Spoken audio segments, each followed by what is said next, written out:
Honey Sound Broadcasting, an affiliate of the Bilko Media Network. So, Battlefield Earth. Big sigh. What can I say about this movie? Why don't we go into our history of it? Because my history runs deep in my life. All the way back to the year 2000. As you may know, I was notorious for going to free movie screenings. And it all started way earlier than Battlefield Earth, even, with Mouse Hunt in 1997 was my first free screening. Ooh. And, so I've already been doing free screenings for 3 years at this point, when Battlefield Earth came out in 2000. Never heard of it before, and no idea it was a book. I just thought it was some movie they made up, like story-wise. So I went, and I think my brother had brought 2 friends as well. And it was so bad back then. Like, it just became a running joke in my family's household of Battlefield Earth being the worst movie ever made. And I remember during the movie, my brother's friends bought the ginormous popcorn box, like the jumbo size, right? That's like huge. And it came with unlimited refills. And I remember, like, halfway through the movie, we knew this was such a bad movie that he just started, like, showing his distaste, where he would go and refill that giant thing of popcorn and dump it into the seats next to him. Go back and do it again. No. And he did it 5 times. Oh, God. Little did they have any suspicion of how this, at the time, fifth grade kid could eat all this popcorn. Nobody questioned that. Oh my god. Little monster. Yeah. So that's what I know. That's what I recall Battlefield Earth being, is a super bad movie, and I'll never forget the popcorn that went along with it. Wow. That is, I mean, when we watched it, we did not drop 5 bags of popcorn on our couch. No. But my soul felt like we did.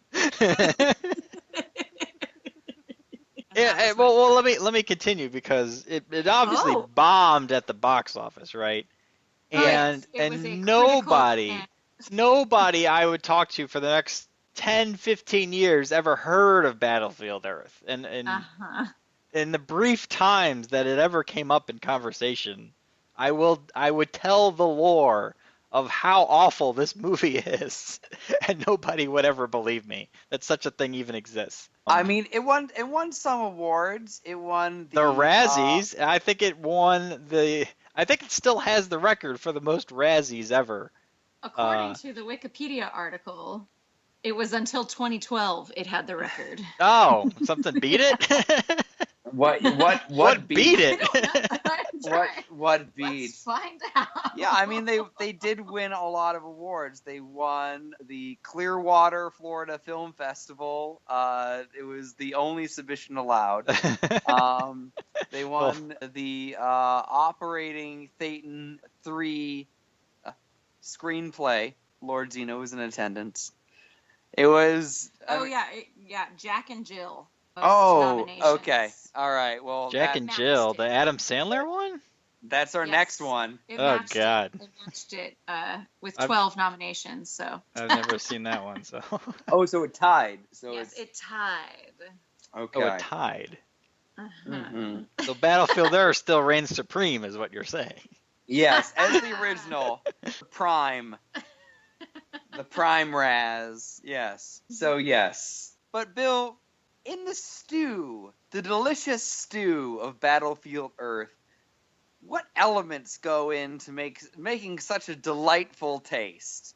What are some of the worst just elements of this movie? It's gotta be the editing. Like, it just gives you a headache. Yes. Oh my. The editing makes you physically ill. All the odd angles, everything's cockeyed, every single scene is like oversaturated with purples and reds and greens, and Yes. Honestly, I did not remember that aspect of this film, but it's probably because I Slow-mo, shoved lots it of so far slow-mo. back in my memory, to never think of it again. Yeah. But it's literally like unwatchable. Like it baffled me because I haven't seen this thing. All right, so I saw it once in 2000 when it first came out. I randomly saw it once at like 1 in the morning. I remember in college because it was just happens to be on TV, and I'm like, Battlefield Earth. I thought they burned all copies of this. What's this doing on Yes. Comedy Central at 1 a.m.? So I Yes. stayed up and watched it, and then I watched it here with you guys. So I've seen it 3 times now, which is probably a record in and of itself for how many times someone's seen 3 this. times too many. Yeah, Oh.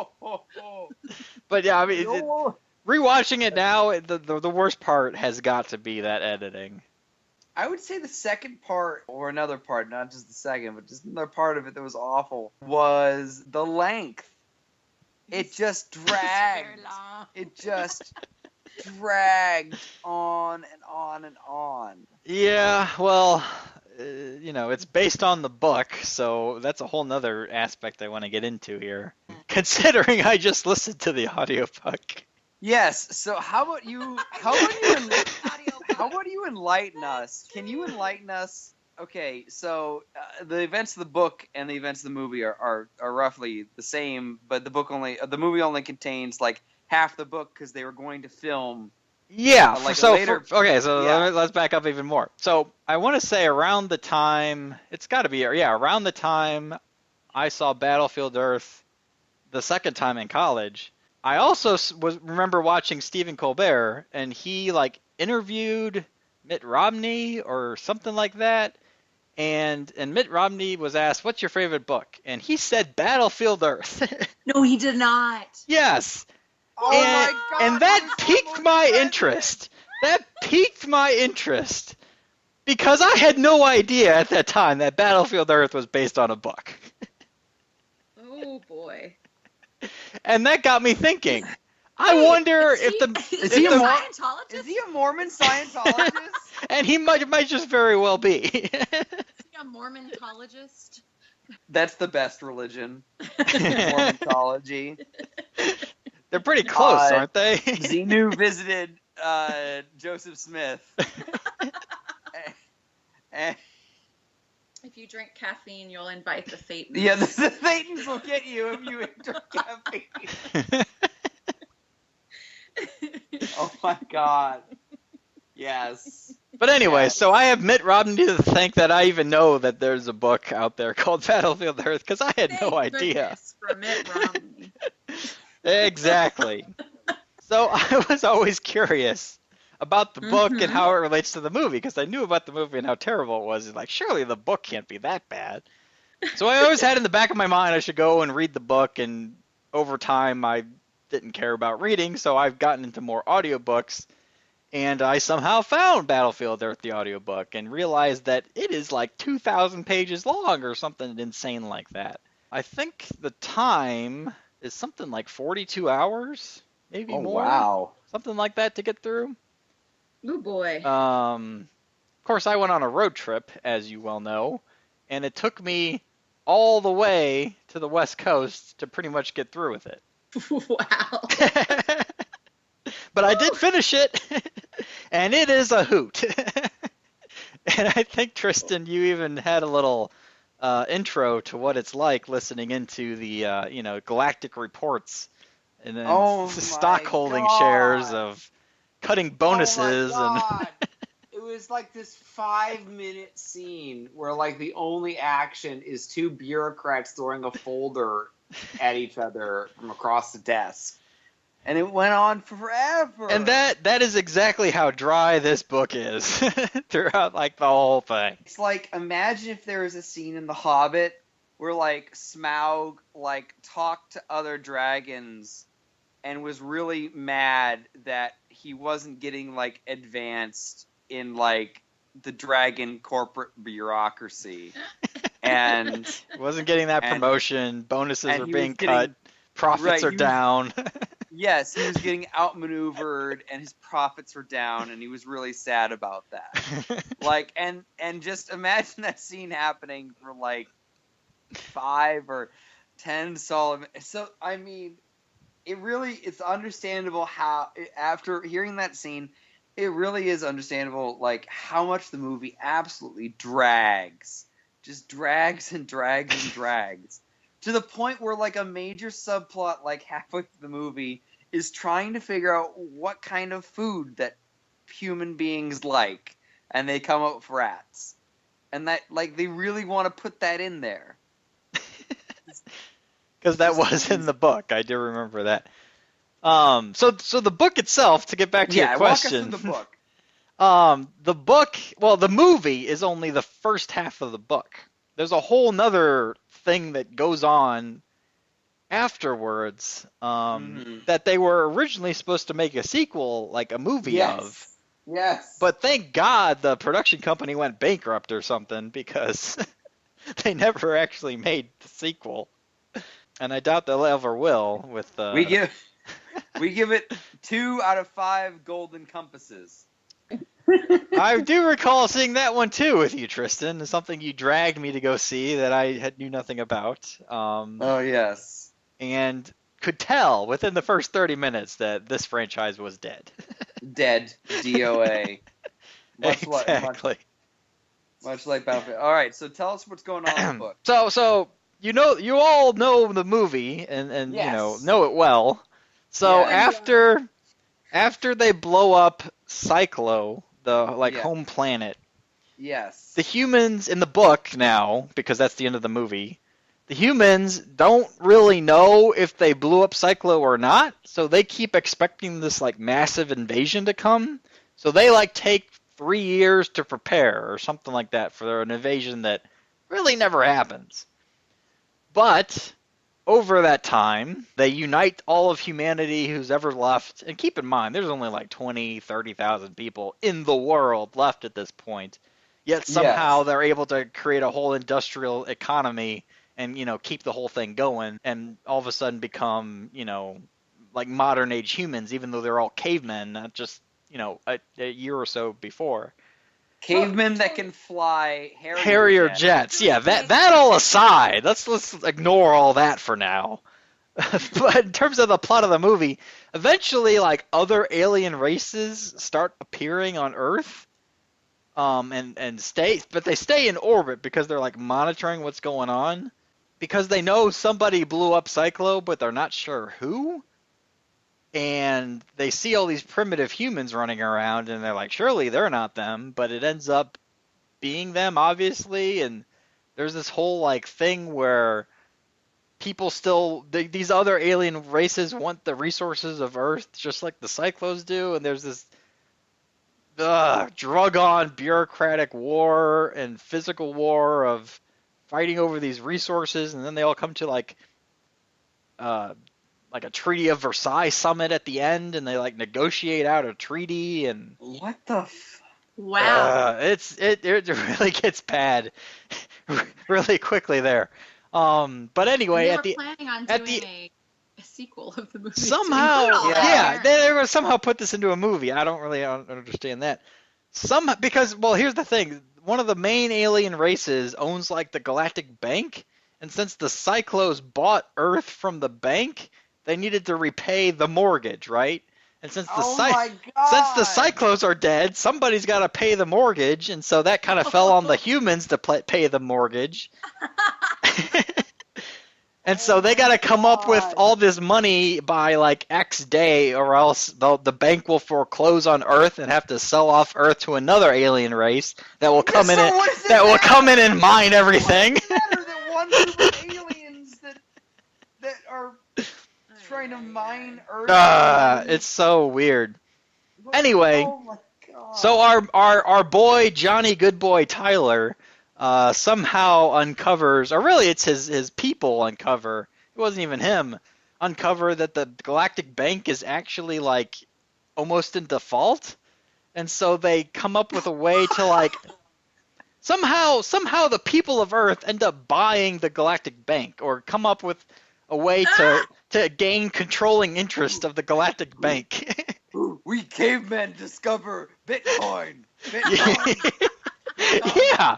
Very well And so when they take over the bank, now they apparently own the universe, or not just that universe, but the 17 universes that have been discovered at this point. What? Because the Galactic Bank owns like everything in the universes, right? And so when Earth and the people of Earth somehow become the controlling shareholders of the Galactic Bank, Okay. they become the richest people in the world, and Johnny Goodboy Tyler, well, he becomes literally the richest person in the whole galaxies by far. Oh my god. End of book. Oh my god. And So, that's yeah. how it ends? That's our Pretty caveman much. friend. Caveman becomes, friend like- becomes the richest in the world, and his well, here's the real kicker, because on the epilogue he has a kid, right? And his kid apparently becomes all spoiled with all of his riches, that Johnny like slaps him in the face and takes him onto a horse, and they ride out into the Colorado wilderness for the rest of their lives, Wait, to live like what? cavemen. Yeah, Oh my god. What? there you go, Battlefield Earth in its entirety. Oh. Goodness. Oh my god. Holy moly. It's like if you wrote Hitchhiker's Guide to the Galaxy, but from the perspective of the Vogons. And that's, you're supposed to care about like these awful monsters arguing over like rent control on India. Like, I mean, You didn't miss much. Let me put Yeah. it that way. You did not Yeah, miss much by not reading this book. It's pretty Do amazing. you feel like your life has improved because you listened to this book? Yeah, how would you rate the quality of your life before and after listening to this book? I definitely feel more confused, that's for sure.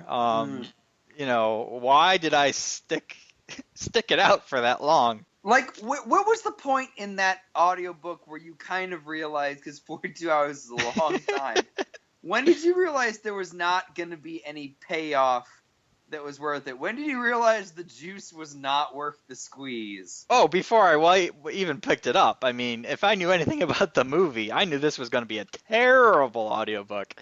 And it was. I mean, the production value, I got to give them that, because they had voice actors for every character, It was and good. they had sound effects and, you know, the whole shebang.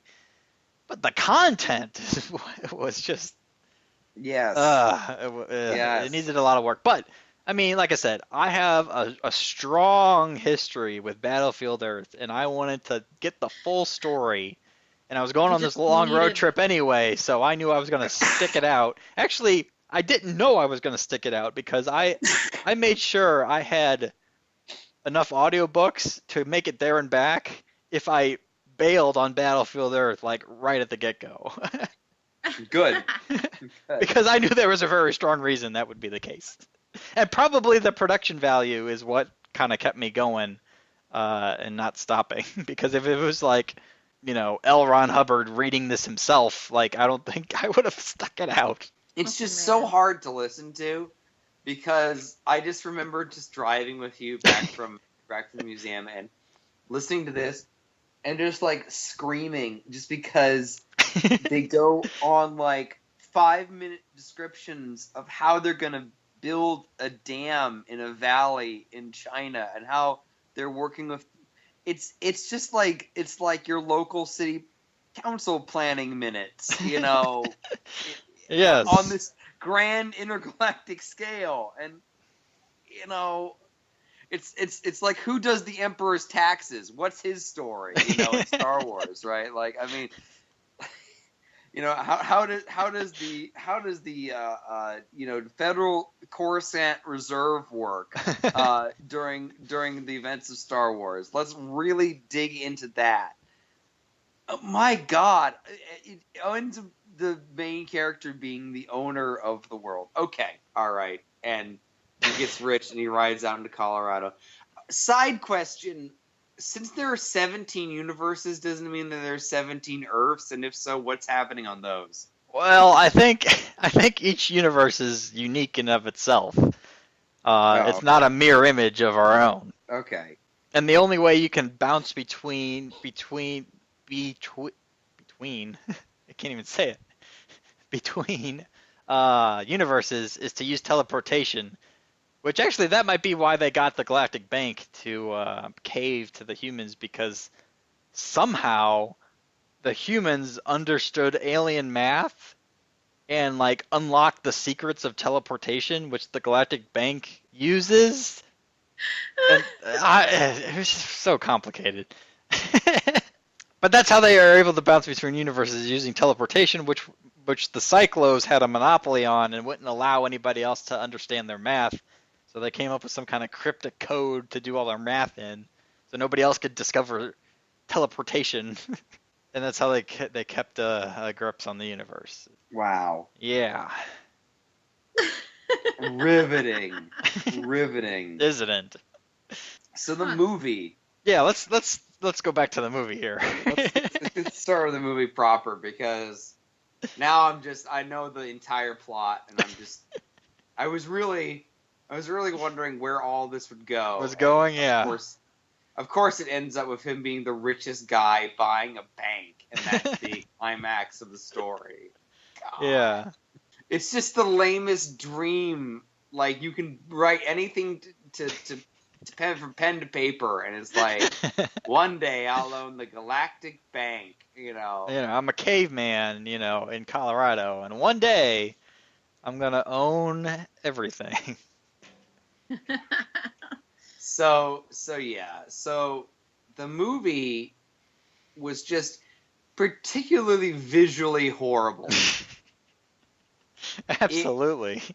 One of the things that I learned that stuck with me, I took a class on film, and I took a class on theater in college, and I remember hearing kind of for the first time in that class on film, yeah, if you're noticing the editing, that's a bad thing. It's not a good thing. And man, oh man, do you notice the editing in this movie? Yes. It is just aggressively bad. You can't get over all the cockeyed angles. Like, it's just never ending. And the slow Star Wars wipe. Every cutscene is a slow Star Wars wipe. Oh god, it's like they only had one transition they could use, and it Yes. was that slow Star Wars wipe. But of course, I think they're Dutch angles, where you just cock the camera 25 degrees. And it was done in such a way that made you feel like I was like visually ill, like it was like seasick. Yeah. Because they would just, if two people were talking to each other, they would just have a 25-degree angle one way, and then they have a 25-degree angle the other way when the other person who was in the other part of the conversation was talking back, and it was just like, oh my god, this just makes the camera look like it's on a wavy ship. It's bad. It's really bad. It's so jarring too. Yes. But you also have to put yourself in the context of when this came out, right? Like the year 2000. What just happened? Star Wars reboot, right? The year before in 99. oh jeez. So it's in that same era of films that just had a terrible stretch of visual effects and editing. And I mean, from like 99 to about 2005, that whole era I think is just god awful and generically of editing and special effects and all that. But we're slowly breaking out of that mold. I feel like the last few years have been pretty good. But that era, man, it really threw out some stinkers, for sure. Now I did see that. When did the book come out? Like 1980 or something like that? I don't know.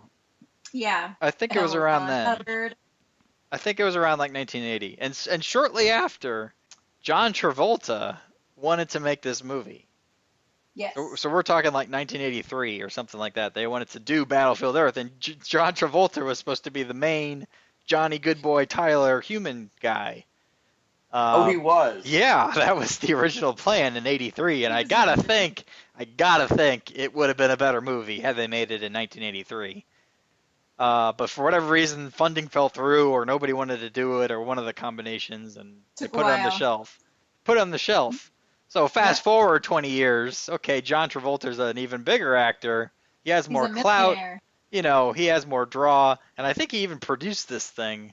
He did. He put like millions of dollars of his own Yeah. money into it. Oh my god.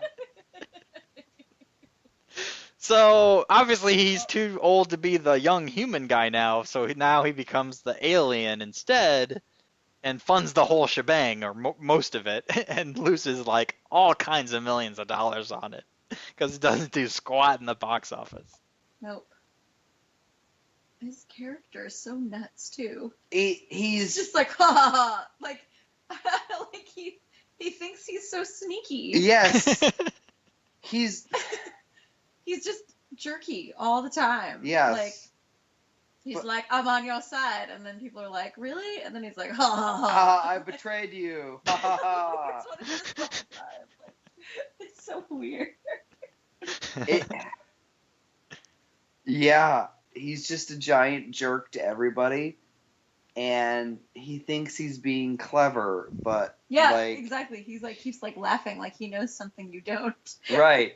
It's just It's so obvious that like, yeah, we know you're just gonna be a little backstabber, and I think maybe he just like chose that kind of character, well, he seems crazy. that character like sort of little particular character trait, because he's like, it makes me sound more evil. Like, I don't know. yeah, He's like, I'm just gonna laugh like all the time. he was like a stereotypical like, oh, I'm being so cruel, Yeah. I love to be cruel. Well, Make me a coat of puppies. that's actually it's actually in the book. That this guy's character and John Travolta's character, I mean, he pretty mapped it to what's in the book. And they even go so far as explain that to hide the mathematics or something like that, they put a chip in every Cyclo's baby brain. So where if you discuss mathematics with them, they'll like freak out and try to commit suicide. What? But a side effect of having that chip in their brain is they find pleasure in being cruel to others. So that's why all the Cyclos are mean to each other, and they laugh about it because apparently they have this chip in their brain. It's not in the movie, but it's in the book. That I causes gotta them to feel that way. For a spacefaring race, this seems like a great way, like, oh man, I wish I could figure out what the Pythagorean theorem was. Too bad I can't discuss that, or else my brain will melt, and I have to stomp on frogs to generate any sort of pleasure. Yeah. Like, I mean, That's such. Remember that when he like shot the horses?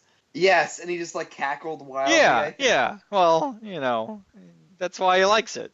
Okay, so I'm looking at the original cover of Battlefield Earth by L. Ron Hubbard, and Oh, with the Elephant Man? and maybe he's on the spine, but I'm just looking at a version of it, and I gotta say, a lot going on here. It's blonde-haired, very ripped white man who is completely shirtless with a rippling 12-pack, looking bravely at the foreground, wearing like leather space pants and black boots. There are skulls at his feet, and he's holding a laser gun. And behind him is just like this mountain range on fire with a city in front of it. It's just sort of like... Oh, I think I clicked on the wiki page, and I think I know what you're talking about. It has nothing to do with the book itself. It's missing, I don't know where they got this from. It's missing like a heaving bosomed like romance novel girl. Oh, don't worry, that's on in the front book. of it. That's definitely in the book. I don't know Oh, why that's it in didn't the make the book. cover. Oh wow, okay. Ah. So L. Ron Hubbard, he spiced it up in the book because it's not really in the movie. There's his. It's not in the love movie. interest It's not in the movie. who just. Well, I no, think there is rides that around girl, the that one horse. girl in the movie. That's the girl, the girl Yeah. and the horse. Yes, shows up at the very end because like her dad won't let her leave. Yeah, the yeah, that caveman. one. Yeah, yeah. So Which, don't worry, because in the book, like, she and another girl try to find Johnny, and then the main Cyclo guy, John Travolta, captures her, puts them both in a cage for the next 3 years, and you hardly ever hear of them until the very end, where Johnny frees her, and, they sing joyous songs together. I don't know where I'm going with that. yeah. Well, I mean, I don't. I I think that their love story, definitely up there with Tristan and Isolde and Romeo and Juliet. It's very it's a classic tale throughout the ages. Boy meets girl in cave. Boy leaves tribe to fight alien, or gets captured by aliens. Boy escapes aliens, meets up with girl, becomes galactic Fed chairman, and then rides into.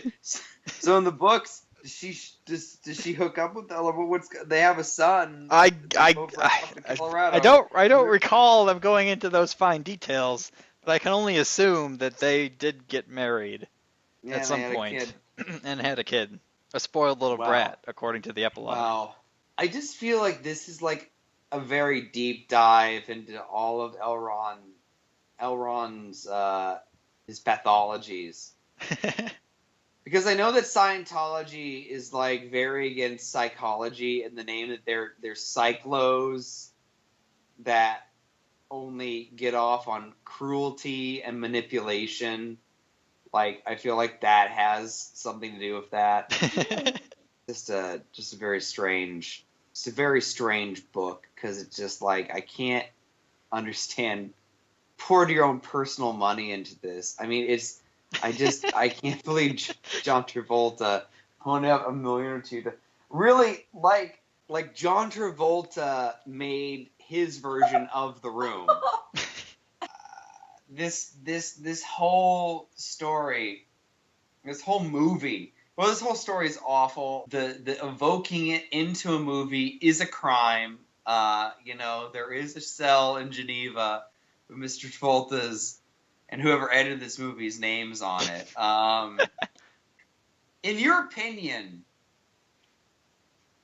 could there have been any version of a movie based on this book that could have been good? Or is it just this unsalvageable mess? Like I said, if they did it in the 80s, I bet it would have been a lot better than it was. I don't think it would have been, like, great, but it would have been better than what we got. Likewise, I think if they were to make this movie today, like, ignore if Battlefield Earth was never made in 2000 and they're going to make it in 2020, 20 years after, I think the technology and the era of filmmaking that we are in would help salvage this movie as well, because there ain't no way the same editing techniques would be used in today's world. That is for sure. No, not really. The Sopranos was better edited than, The Sopranos is a famous, amazing TV show that's like a genre-defining, like, TV show. So, like, but, like, you're right in that, like, most TV shows shot today are shot better. Well, the thing is that, like, it's not even fair to do that, because Friends is shot better than Battlefield Earth. Like, it doesn't take much, because, again, I don't notice the editing in Friends. Like, I'm not just right, but let's look at another comparison, because I think this is very valid. Let's look at the new Star Wars, how they are filmed, and the original sequels from that same era. Yeah, that is a good comparison. Same genre, same movie almost. Because Vastly different editing techniques. Yep. Mm-hmm. And film writing. I think that Battlestar Galactica, like a lot of these things post Star Wars, There was a Star Wars craze. Battlestar Galactica or Battlefield Earth? Sorry, Battlefield Earth. Battlefield Earth. Battlestar Galactica falls in the exact same category. Everybody after Star Wars is trying to do the space war cash-in. Yep. Okay, and Battlefield Earth is a part of that. So it's like it's just some steamy pulp to cash in on the Return of the Jedi fame and the Empire Strikes Back, fame. Like, Yep. People are interested in, like obviously I'm gonna write by the word here. Well, I mean, that's probably why this movie was made to begin with, is because Star Wars Episode 1 was coming out, and John Travolta was like, hey, I got another thing right here, just like it. Let's cash in. I have a review for you. I have a review for you. What Shasta found. Is this of the movie or the book? This is the book. This is the book. 1 out of 5 stars. It starts, I had to bathe my eyes in fire. I read this in high school as I was curious about many different ideas, philosophies, religions, and had the vague notion that it was attached to the founder of the Dianetics thing. And more importantly, I just love to read about anything. I finished the book and spent a few relaxing minutes with holes in my eye sockets to get rid of the awful plot loopholes, the Deus Ex Machina every 5 pages, and the painfully awkward rhythm of the flow of the story to leach out of my brain. And I have to say, yeah, like, I would have to have been in high school to have put up with this, because there's no way you could get me as an adult knowing that I have a finite amount of heartbeats left in this world to spend one of those damn beats reading this book. Like, I could... Right. Like, seeing them... This 3-hour movie, this absolute dumpster fire movie, which even if it was shot in just like a sitcom studio with one, just put the like shoot it like a stage play, it would still have been god awful, Yep. I think it's just the perfect storm of events that led to the creation of this thing when it did. Because like I said, almost any other era, if they were to make this movie, it would have been better. It wouldn't have been great. It wouldn't have been good, but it would have been better than what we got. But what we got is like the butt of all jokes in Hollywood and easily one of the top 5 or 10 worst movies ever created on many people's lists. You want to know who the real MVP of this movie is? It's not John Travolta. It's not Caveman Man. Whoever his name is, I forget. Johnny Goodboy Tyler. Johnny Goodboy. Oh, boy. Is that his real name in the book? Yes, it is. Oh my god! Oh my god. So no, it's not that. It's Forrest Whitaker. And the least valuable player in this movie is Forrest Whitaker's agent. Because you could have told this is a stinker from a mile off. He did not have to be some sort of screenwriting savant to read this screenplay and go, yeah, this is good. No. We're not interested. We're very flattered that you would present this to us. Very flattered indeed, Mr. Travolta. Please stop trying to climb Mr. Forrest Whitaker's window. Please stop trying to throw the screenplay into his house. No, you can't say that you're a good agent and you looked through the screenplay and you said, yeah, my client really needs to be in this like right now. Because it's just so bad. It's just so bad, and it's so evident from the writing that it's really. It bad. Really is. I mean, anybody who picked up the screenplay originally could have. I don't know what they were thinking, saying, "Yes, I want to work on this one." Yeah. I guess maybe they knew John Travolta was a millionaire. Like, hey, yes, my client maybe. will get paid anyway. Right. I don't know. Right. That's the only thing I can think of. The agent's like, well, I'm gonna get my cut. Yes. As Sean Connery once said about Zardoz. Zardoz! I didn't see the movie, but I saw the living room that it paid for, and that was beautiful. So maybe Forrest Whitaker has that kind of rage. Maybe he has a casita now because of The Battlefield Earth. The Battlefield Earth. But Oh, that movie was so ridiculous The- too. the gun is good, the penis is evil. Yes. Anyway, so that's another thing we need to. I don't need to watch that again. Much like this movie, but yeah, like Forrest Whitaker says the best line in this movie, which is, and it's a real shame that it comes 2 hours. You have to slog through 2 hours of this because I was waiting for that moment because I knew about that. I'd heard about that, and it's just such a ridiculous line.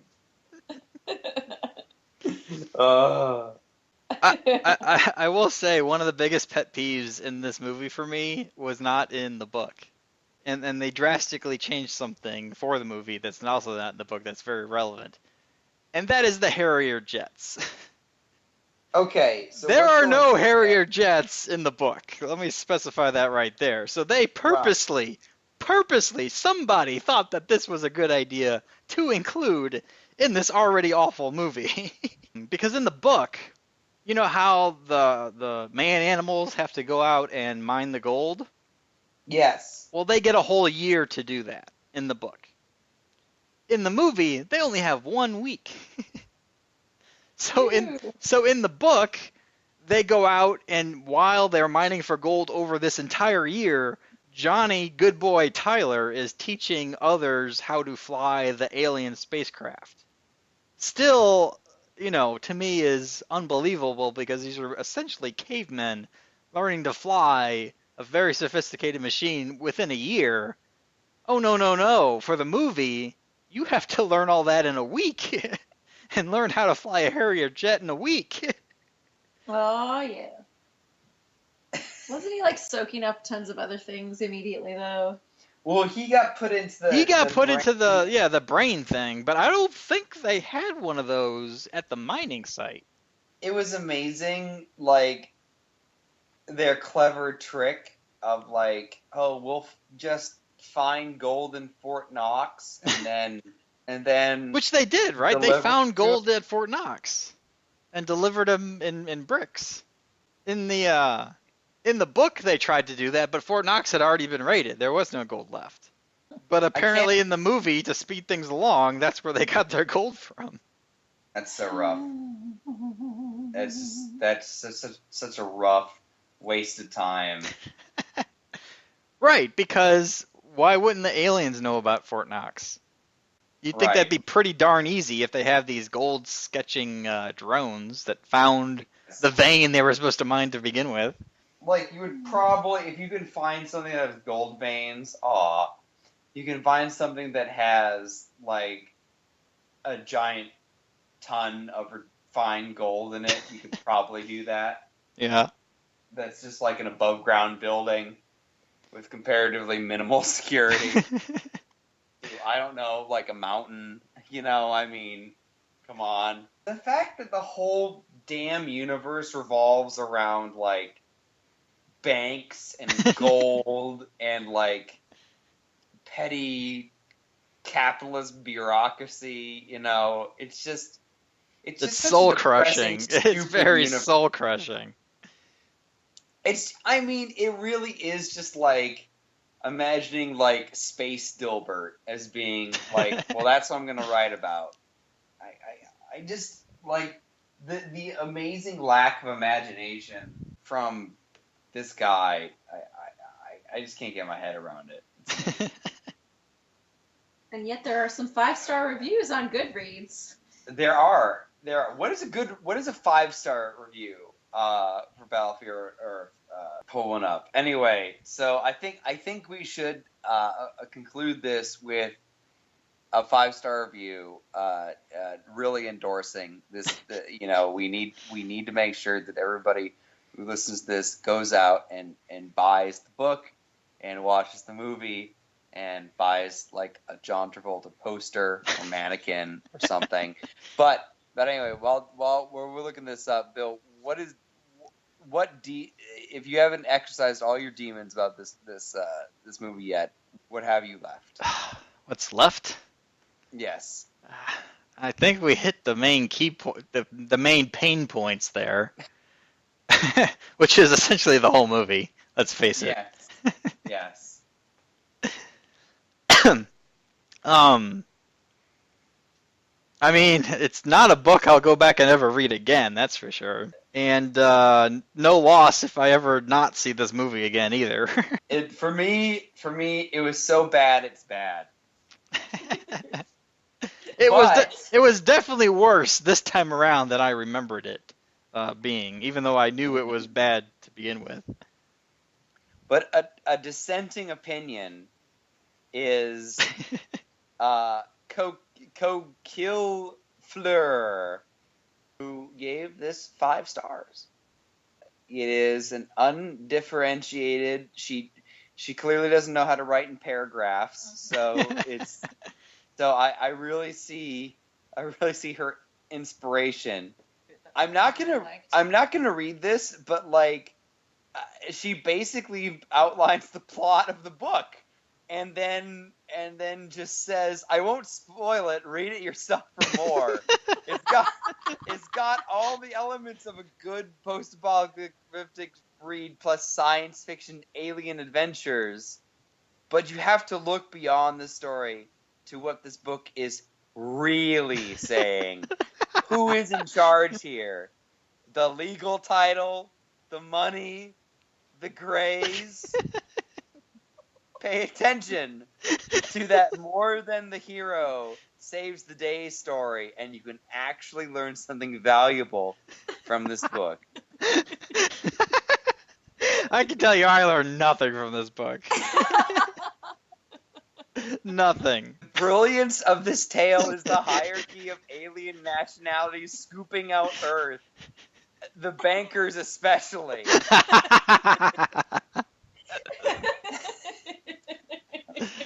Oh my god. Well, if that review tells you anything, I mean, even if you didn't even listen to our podcast and just heard this little end bit, I think that fully sums up what Battlefield Earth is all about and what to expect should you watch the movie or read the book. If you liked the European Central Bank's fiscal quarter report 2016 to 2017, you will love Battlefield Earth. That should be the recommendation that you add on. It's bad. It's very, very bad. Yes. Anyway. So what yes. what would be the polar opposite of Battlefield Earth? Should you want to actually read or look at a good sci-fi film or novel? What would be the opposite of this? Would you say? Because I don't really read too much sci-fi, and I know you've done a lot more. Well, if you want a good book on post-apocalyptic Earth, where aliens are in charge, right? It's the kind of general premise of it. Although the premise, there is no good book about banking organizations controlling several universes. So I would just say, look, if you want to read good sci-fi, read The Martian. All right, it's Martian. The polar opposite of this. It falls more under the, say, space survival genre, but it's infinitely better than this dreck. Or just, God, just go out there and watch an old episode of Star Trek or something, or like you're better served in almost everything else you could watch. Battlefield Earth is definitely the bottom of the barrel. I don't think you can find anything worse than this. Challenge accepted. Challenge accepted. Good luck. Comment below if you found it, because I don't think it exists. It's the room in space. It's bad. It's bad, folks. Battlefield Earth. Battlefield Earth. Gem of a movie. Gem of gems. Crown jewel of the cinematic universe. Yes. This has been a presentation of Honey Sound Broadcasting, an affiliate of the Bilko Media Network. We didn't talk about this, but somebody had to okay this, right? Somebody sat down, screened the movie, and said, yes, this is what we're going to push to American audiences. Who agreed to this? A bunch of Scientologists. And There's probably some. if they some had a Scientology lot, if they joke had on a there. lot of problems with it, what was the original version? Like, what did they cut to get to this? That's what I wonder too. I'm like, Yes. what did they cut? Yes. If this is what they kept. Yes. Right.